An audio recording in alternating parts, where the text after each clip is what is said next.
저녁 식사에 초청을 받아서 갔습니다.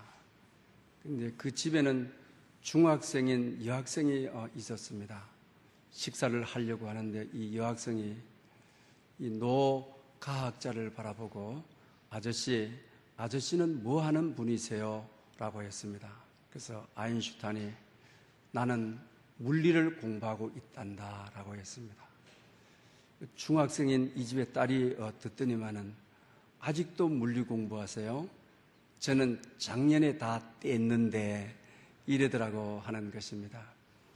물리라고 해서 중학생이 이해하는 물리하고 이 노과학자가 대과학자가 이해하는 물리는 하늘과 땅 차이인 것이죠. 마찬가지로 우리가 예수님을 믿는다, 믿고 살아가는 사람들이지만은 또 믿음의 삶을 살고 또 믿음의 신앙을 가지고 있는 데는 굉장한 차이가 있는 것입니다. 오늘 여러분들은 정말 예수를 믿는 하나님의 신실한 백성으로 이 예배 속에 하나님의 임재를 경험하는 여러분들 될 수 있기를 바랍니다. 그래서 오늘은 나를 살피시는 하나님이라 이런 제목으로 말씀을 드리려고 합니다. 유병국 선교사, 우리나라 김치 선교사로 널리 알려져 있습니다. 또 이분의 이야기가 오늘도 이 시대의 화제가 되고 있습니다. 이분이 자기 아내가 머리가 늘 그렇게 아프다고 했습니다. 그래서 동네 병원을 갔더니만은 뇌에 종양이 있을 수가 있다. 큰 병원에 가보라고 하였습니다. 그런데 큰 병원에 가볼 수 있는 시간 여유도 없이 스페인 중부 지방에 있는 선교인 대회에 참여를 하도록 되어 있습니다. 또 아픈 아내가 그 대회는 꼭 참여하고 싶다 해서 아내를 데리고 가게 되는 것입니다. 갔더니만은 스페인 한 중부 지방의 시골 마을에 세계 지도자들이 50여 명이 모여 있었습니다. 근데 그날 밤에 아내가 유별리 많이 아프다고 통증을 느끼게 되는 것입니다. 외국에 와서 또 병원을 마음대로 드나들 수 있는 것도 아닌 것입니다. 그래서 선교사님은 자책감을 느끼고 왜 내가 여기 데리고 와서 또 여러분들에게 피해를 주고 있다고 하는 그런 아픔을 가지게 되었습니다. 그리고 이제 집에 들어가서 자기 딸로부터 온 메일을 읽게 되는 것입니다. 그 메일의 내용은 이렇습니다. 아빠, 우리에게는 예수님이 계시잖아요.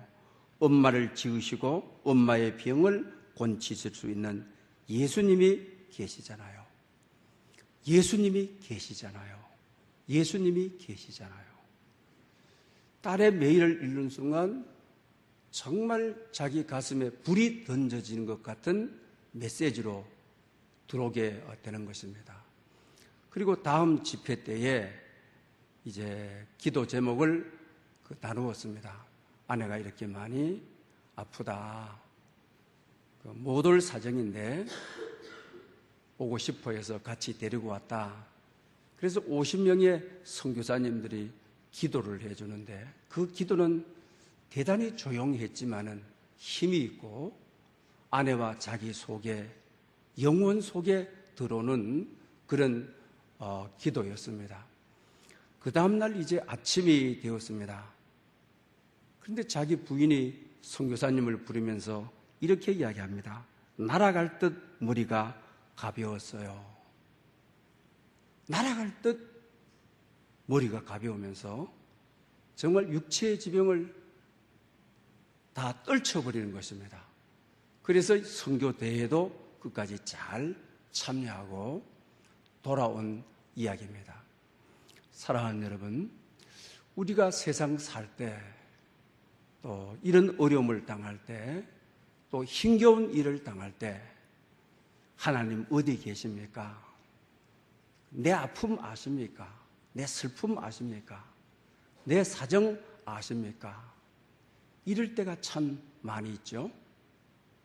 이때부터 우리의 신앙이 흔들리기를 시작하고 또 시험 들고 많은 이들은 이와 같은 시험이 오게 되면 교회를 나오지를 않고 하나님을 떠나버리는 이들도 있는 것이죠. 이와 같은 삶의 정황에 놓였을 때 오늘 본문은 우리가 어떻게 해야만 하느냐, 우리가 어떤 하나님으로 이해하고 이와 같은 문제를 풀어야 되느냐에 대한 해답을 주고 있는 것을 보게 되는 것입니다. 오늘 본문에 등장하는 인물은 하갈이라고 하는 인물입니다. 사레의 몸종인 것이죠. 사레의 남편은 아브라함인데 사레는 자식을 못 낳았습니다. 그러니 이를 꾸미기 시작하는 거죠. 자기 몸종 하갈 여종에게, 내 남편 아브라함에게 들어가서 자식을 가져라. 그래서 일은 누가 꾸몄느냐?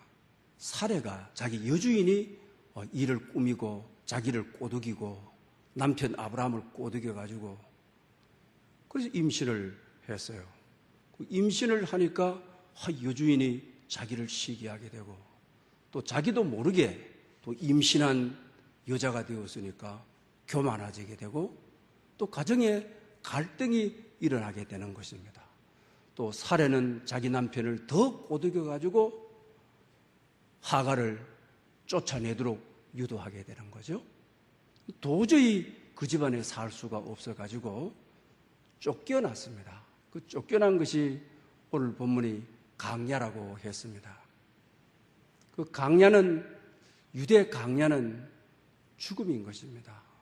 사람을 만날 수 없는 것입니다. 또 사나운 짐승들이 있었던 곳입니다. 또 그뿐만 아니라 사람이 어려움을 당하더라도 누가 내 사정, 내 이 어려움, 내가 여주인 모르게 임신을 했더라면 당연히 쫓겨나야 될 일을 했지만 나는 여주인이 나를 밀어넣어가지고 내게 이른 일, 그 일로 내가 강야에 쫓겨났으니 정말 하갈의 입장에서는 억울합니다. 슬픔이 더합니다. 아픔이 더한 것입니다. 쫓아낼 때는 엉겁결에 쫓겨났지만은 그 쫓겨난 곳이 강야인데 내가 이 자식을 어떻게 놓고 이 자식을 어떻게 먹이고 또 이 자식을 무엇으로 내가 공급하고 정말 기가 막힌 더 어려움인 것입니다. 또 이와 같은 어려움은 자취하고라도 내 이 사정을 누구에게 이야기할 수 있고 내 이 사정을 누가 좀 들어주고 내 이 사정을 서로 공유할 수 있는 누군가가 있었으면 참 좋겠는데 강야라고 했습니다. 어느 누구도 내 사정 들어줄 수 있는 사람이 없는 곳이 강야인 것입니다. 여러분, 우리가 세상 살다가 이런 일을 당했을 때 많이 시험 들죠. 주저앉아 버리죠. 또 하나님을 등지고 떠나죠. 그리고 또 교회를 나오지 않는 분들도 있는 것을 보게 되죠. 이 여인의 일생이 이것으로 끝난 것이 아니라고 하는 것입니다.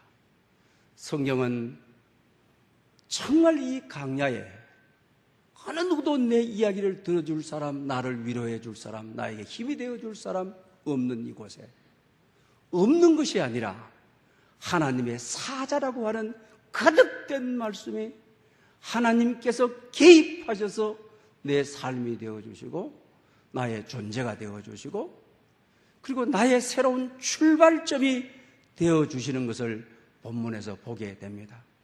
그래서 하나님의 사자는 그의 삶 자체가 되어 주셔서 이 강야에 있으면 안 된다. 여주인에게로 돌아가라. 아들을 놓을 텐데 이스마엘이라 해라. 이스마엘은 너의 고통을 들으셨음이라고 하는 오늘 본문에도 그런 뜻을 가지고 저기 있는 것이죠. 이제 그러면서 돌아오게 되는 것입니다.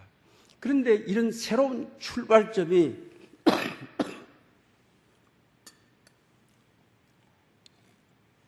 죄송합니다.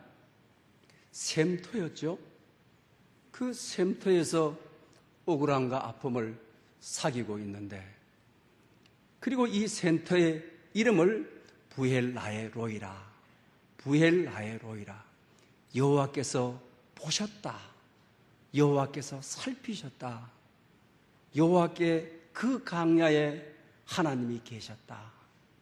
네가 아파하고 눈물 흘리고 이 억울함, 내 사정, 내 슬픔, 이 강야에 아무리 소리쳐도 메아리 들리지 않는 이 강야인 줄 알았는데, 오히려 너의 아픔에 내가 깊이 있었고, 너의 내가 눈물이 되었고, 내가 너의 슬픔이 되었고, 너의 삶과 함께 내가 함께 했다.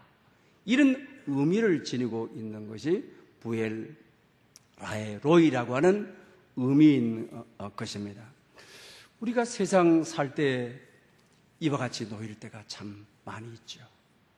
여러분이 직장 생활 하더라도 정말 나의 잘못이 아닌 것 같은데도 강야로 나가야 되는, 또 관계 속에서 살다가 아버지와 아들로 살다가 또 형제로 살다가 정말 오해로 말미암아, 억울함으로 말미암아 강야로 나가야 되는, 그리고 오늘 이 위태로운 우리 사업 구조 하에서 언제 어느 때 강야로 나가야 될지 모르는 우리 상황, 그리고 내 슬픔, 내 아픔, 내 이 고통을 누구에게 말할 수 없고 누구 하나 위로할 수 없는 이런 상황에 놓였을 때, 여러분, 우리가 명심해야 될 말씀이 있습니다. 오늘 우리가 만나는 모든 삶의 정황이 녹록하지를 않습니다. 때로 혼자 있어 보면 내 홀로야, 아무도 내 곁에 없어, 내 힘이 될 줄 사람도 없어, 내 소리 들어줄 사람도 없어. 이럴 경우에 이때 우리가 신앙으로 잘 대처하지 못하게 되면 무너지는 자가 되는 것입니다. 주저앉아서 다시 일어나지를 못하는 것입니다. 이때 오늘 본문은 분명히 하나님이 너를 보고 계신다, 하나님이 너를 살피신다, 하나님이 여기 계신다, 너의 사정, 너의 아픔 속에 하나님이 동참하고 계신다, 이걸 우리가 확신하고 살아가는 것이 오늘 이 시대를 살아갈 수 있는 힘이요 능력이라고 하는 것입니다. 이사야 40장에 보게 되면 야곱에 대한 이야기가 잠시 나오게 되죠. 야곱도 정말 형 에서와의 갈등 때문에 외삼촌 라반의 집으로 도망가서 20년 동안 거기서 사는 거예요. 근데 거기 가서 많은 어려움을 겪습니다. 라헬을 사랑했는데, 그래서 7년을 하루같이 수고했는데 레아를 얻게 되죠. 또 라헬을 얻기 위해서 또 7년을 하루같이 14년을 또 하죠. 6년을 동안 외삼촌 라반의 집에서 종로로, 재산 문제 때문에 종로 수술을 하게 되는 것이죠. 그때 야곱도 이런 마음을 가졌습니다. 하나님, 정말 하나님이 내 삶에 개입하고 계십니까? 하나님이 정말 목자이십니까? 내 길이 하나님께 숨겨져 있는, 왜 날 봐주지 않습니까? 왜 날 뒤돌아봐 주지 않습니까? 왜 내 삶 좀 지켜주지 않습니까? 이런 아픔을 내 송사, 그러죠. 내 송사, 외삼촌과의 재산적인 갈등, 양들과의 갈등, 이 송사, 내 인생이 하나님께로부터 벗어난 것입니까? 하나님 왜 이러시는 것입니까? 이러는 거죠. 우리도 살아갈 때 내 길이 하나님께 숨겨져 있습니까? 아니면 내 송자, 내 모든 삶의 문제가 하나님과 너무 멀리 벗어나 있는 것입니까? 때로 우리가 한 걸음도, 한 발자국도 앞을 내디딜 수 없는 것처럼 기진할 때가 있죠. 정말 한 발자국도 디딜 수 없을 정도로 우리 삶이 지치고 피곤할 때가 있는 것 아닙니까? 또 그뿐만 아니라 물에 젖은 빨래처럼 여러분 인생 살다가 쭉 늘어져서 자기 스스로를 챙길 수 없을 정도의 아픔이 있지 않습니까? 그래서 이사야 40장 27절에 하나님이 야곱을 이렇게 야단칩니다. 야곱아, 어찌하여 내가 말하기를 이스라엘아, 내가 이루기를 내 길은 여호와께 숨겨졌으며 내 송사는 내 하나님에게서 벗어났다 하느냐. 우리가 이렇게 축 늘어져 있고 한 걸음도 딛지 못하고 오늘 하갈이 강야에 누가 내 아픔 내 슬픔 알아주라 이럴 때 하나님은 우리를 향하여 야곱아, 이스라엘아, 왜 너 길이 하나님 앞에 숨겨졌다고 말 안 하느냐? 네 송사, 네 인생 문제가 왜 하나님께서 벗어났다고 말하느냐? 그러면서 그에게 답을 주죠. 오늘 본문처럼 여러분 이사야 40장의 이 말씀을 꼭 마음속에 담기 바랍니다. 읽어드리겠습니다. 너희는 알지 못하느냐? 듣지 못하였느냐? 영원하신 하나님 여호와 땅끝까지 창조하신 이는 피곤하지 않으시며 곤비하지 아니하시며 명철이 한이 없으시며 피곤하는 자에게 능력을 주시며 무능한 자에게 힘을 더하시나니 소년이라도 피곤하며 곤비하며 장정이라도 넘어지며 쓰러지되 오직 여호와를 앙망하는 자는 새 힘을 얻으리니 독수리가 날개치며 올라감 같을 것이요 다른 박질하여도 곤비하지 아니하겠고 걸어가도 피곤치 아니하리로다. 아멘. 정말 여러분 삶 속에 내 혼자다라고 생각했을 때 이 말씀을 마음속 깊게 하나님 날 돌보신다.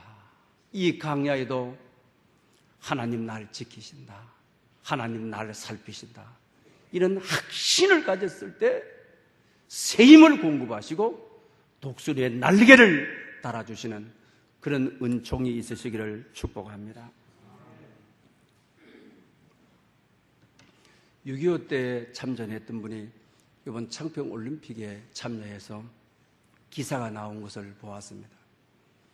6.25 때의 우리 삶의 대한민국의 상황은 어땠습니까? 서양 기자들이 쓰레기더미라고 하지 않았습니까? 그러면서 또 이 쓰레기더미에는 장미꽃이 필 수 없다고 하지 않았습니까? 근데 그분들이 지금 딱 와보니까 이 서울 6.25 때하고 뭐 70년도 80년대하고 얼마나 다릅니까? 정말 이 쓰레기더미 전쟁의 폐허가 된 이곳에 이 대한민국이 세계 경제의 20권 안에 드는 무역 구조로는 세계 9위, 정말 쓰레기더미에 장미꽃 피었죠. 백화가 피었죠.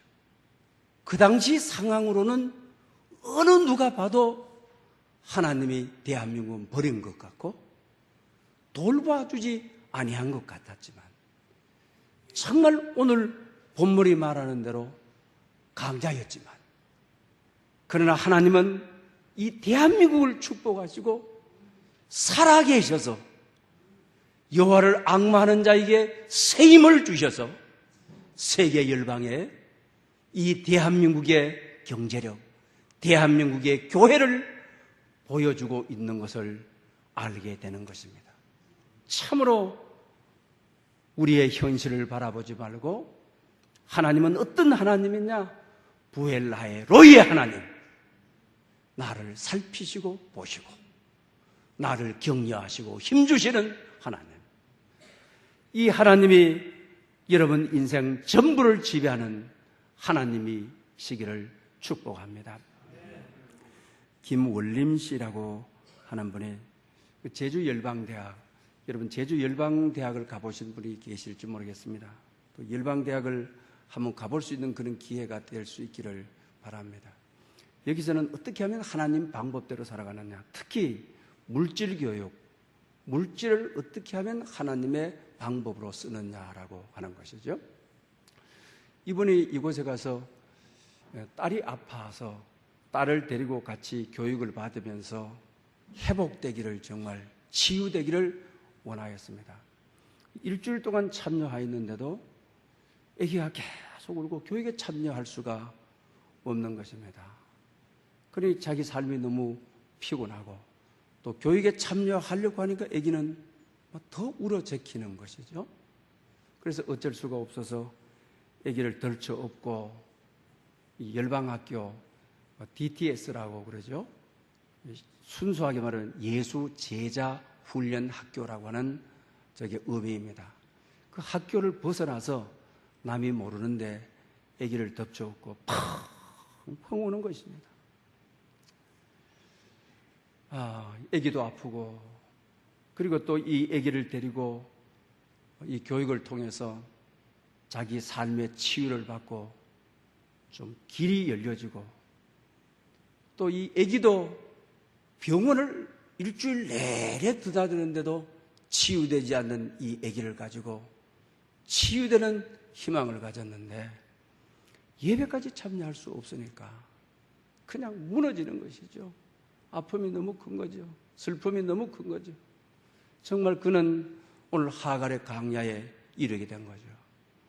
근데 자기가 아기보다 더 슬피 우니까 아기가 뒤에 있다가 아빠의 등을 치면서 아빠 울지 말아요. 아빠 왜 울어요? 그 아기가 그럴 어느 능력을 가지고 있지 않는데, 아기가 그럴 말을 지금까지 하지 않았는데 하도 자기가 슬프니까 교육받으러 왔는데 교육실 안에도 들어가지 못해 아기의 울음 때문에 무너져 있는 것이죠. 처져 있는 것이죠. 희망을 다 놓으려고 하는 순간이죠. 하갈이 광야에 쫓겨난 것처럼 교육장에서 쫓겨나 우는 아버지를 툭툭 치면서 울지 말아요. 왜 울어요? 아기의 입술을 통하여 하나님이 이렇게 가까이 계시면서 자기를 위로하는, 아기의 음성을 통하여 하나님이 자기를 치유하시는, 등에 같이 울고 있는 이 아기가 아빠의 등을 도닥거리면서 그럴 힘도 그런 어느 능력을 가지고 있지 않는데 아버지를 위로하는, 거기서 자기 자신이 치유함을 얻고 아기도 치유함을 얻고, 그리고 또 뿐만 교육도 참여할 수 있었다는 내용을 간증하고 있는 것을 보게 되는 것입니다. 그렇습니다. 여러분, 우리 인생 강야는 어떤 곳이었습니까? 오늘 사실은 하갈에게 있어서 아브라함 집에 그의 아내 사라의 여종으로 평생 사는 것이 행복입니까? 아니면 강야가 더 축복입니까? 영적으로 따지게 되게 되면 강야가 훨씬 더 큰 축복이죠. 왜 그렇습니까? 죽을 고생했지만, 쫓겨났지만, 먹을 것 없고 문화적 혜택이 없는 강야지만 그 고난에서 하나님을 만났으니 말입니다. 인생의 최고의 축복은 하나님을 만난 것입니다. 그리고 나서 새 출발이 어디에서 일어났습니까? 너 이스마엘을 놓을 것이고 너의 고통을 그 아들이 들어준 것이고 너의 아픔을 들어준 것이고 너의 슬픔으로 하나님께서 응답해 주신 것이고, 그리고 그 자식을 오늘 본문에도 번성하게 하나님이 축복해 주시는 사순절 기간을 보내고 있습니다. 사순절 두 번째 주간입니다. 여러분, 고난은 정말 하나님을 만나는 장소입니다. 하갈이 이 강야가 없었더라고 한다면 하나님을 만나지 못하였을 것입니다. 그러나 하나님의 사자의 음성을 하나님의 말씀이 육신이 되는 그 현장은 강야였습니다. 그러므로 우리의 강야를 이 사순절 기간을 통하여 주님의 고난을 통하여 주님을 깊게 생각하는 주님의 보좌 안으로 들어가는 주님의 임재 안으로 들어가는 주님의 역사 안으로 들어가는 그런 여러분 될 수 있기를 축복합니다. 우리 찬송가 대부분 우리가 가사들이 좋을 때 찬양된 곳은 없죠. 전부 인생 강야에 놓여 있을 때 하나님을 만난 경험들을 간증하고 있는 것이 찬송가라고 할 수 있습니다. 스탠포드, 미국에서 변호사였죠. 대학 교수였죠. 그리고 아내와 4딸이 있었습니다. 그 당시 시카고에 대화재가 일어나지 않습니까? 그래서 아내와 4딸을 프랑스로 보내게 되는 것이죠. 프랑스로 가다가 이 배가 영국 함선하고 충돌을 해버렸죠. 그래서 그 당시 승객 226명이 죽게 돼요. 4딸을 다 잃어버리게 된 거죠. 거기서 아내만 구사일생으로 살아서 왔어요. 나중에 그 내용을 알고 스탠포드가 프랑스로 가서 자기 아내를 데리고 오게 되는 거죠. 그리고 4딸을 잃어버렸던 바다 그곳을 지나게 되는 겁니다. 아빠가 막 너무 슬퍼하는 거예요. 너무 아파하고 너무 힘들어하고 너무 고통스러워하는 것입니다. 그때의 그 아내는 그 현장에 있던 아내 아닙니까? 그러면서 이렇게 이야기합니다. 여보, 우리 딸 매기, 타비타, 애니, 베시는 아주 없어진 것이 아니에요. 얼마 동안 헤어져 있는 것 뿐이에요. 프랑스에 있건 천국에 있건 무슨 차이가 있겠어요. 그러니 남편이 정신을 차리는 거죠. 그렇다. 지금도 우리 곁에 있다. 내가 프랑스로 보냈는데 천국에 있던가 프랑스에 있던가 하나님은 우리를 지켜보고 계시고 하나님은 우리를 살피고 계신다. 그래서 작시한 것이 내 평생 가는 길 순탄하여 늘 잔잔한 강 같은지 큰 풍파로 무섭고 어렵든지 나의 영혼 늘 편안하다. 내 영혼 편안해. 내 영혼 편안해. 오늘도 하나님이 이곳에 계시고 우리를 보살피시고 하나님의 임재가 우리를 덮고 있다고 한다면 그 어떤 강야도 그 어떤 풍랑도 우리는 하나님 안에 있습니다. 우리의 영혼이 편안해야만 되는 것입니다.